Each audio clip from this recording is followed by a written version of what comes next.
पारुल आधी रात को घर से भागी थी। माँ बाप भाई बहन सब गहरी नींद में सोए थे। जो कुछ नकदी और गहने बटोरे जा सकते थे उसने बैग में डाल दिए थे। उधर अनुराग भी पारुल की तरह नकदी और गहने लेकर उसी समय फरार हुआ था। रात 1 बजे ट्रेन पकड़कर दोनों गांव से निकल पड़े थे। दोनों बालिग थे मगर दोनों की जाति अलग थी, इसलिए घर वाले शादी के लिए तैयार नहीं हुए थे। पूरे गांव में उनकी प्रेम कहानी के चर्चे थे।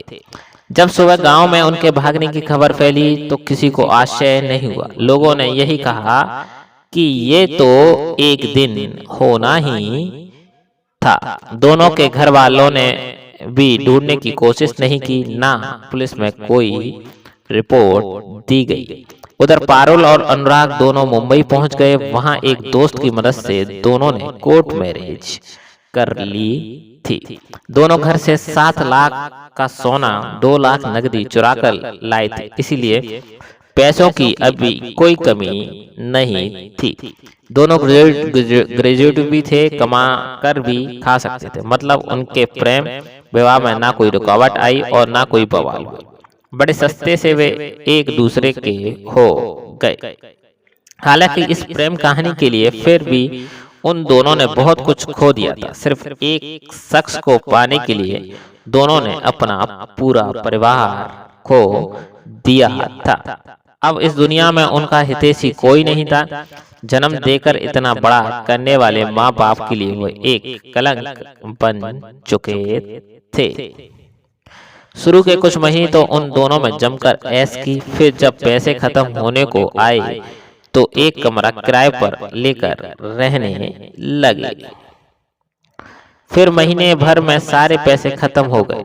तब अनुराग एक फैक्ट्री में काम करने लगा, मगर उसकी सैलरी इतनी थी कि जिससे मकान का किराया और दाल रोटी चल सके। मगर पारुल को तो होटलों और घूमने की फिरके का चस्का लग चुका था।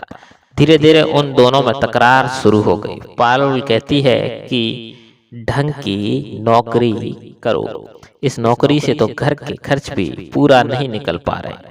अनुराग कहता है इस अनजान शहर में अजनबियों को इतनी जल्दी नौकरी कौन देता है। इसी तरह दोनों की शादी को 1 साल गुजर गया। उन दोनों का एक दूसरे में शारीरिक आकर्षण बिल्कुल खत्म हो चुका था। अनुराग जितना कमा रहा था उससे घर नहीं चल पा रहा था, इसलिए पारुल भी एक ऑफिस में नौकरी करने लगी। यहीं से दोनों के रिश्तों का पतन शुरू हो गया था। पारुल ने बहुत सारे नए दोस्त बना लिए थे। वह देर रात को घर आती थी। जब आती थी तब दोनों में काफी तू मैं होती थी।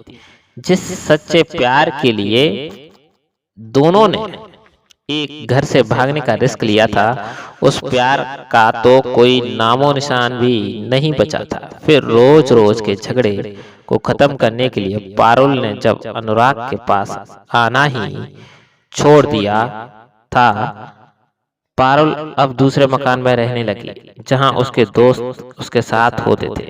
इस बात से चिढ़कर एक दिन अनुराग ने पारुल की पिटाई कर डाली, जिससे पारुल ने पुलिस को बुला ली थी और अनुराग पर मारपीट, दहेज और कई तरह के मुकदमे लगा दिए थे।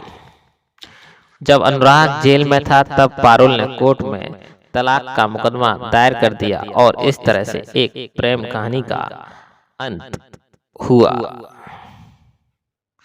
मोरल, जो लोग सोचते हैं कि उनका सच्चा प्यार है वे भी एक बार चेक कर लें, क्योंकि बिना परिवार और दुआओं के शादियां सफल नहीं होती। अगर हमारी पोस्ट अच्छी लगी हो तो दोस्तों प्लीज चैनल को सब्सक्राइब कीजिए, लाइक कीजिए, कमेंट में ढेर सारा प्यार दे दीजिए।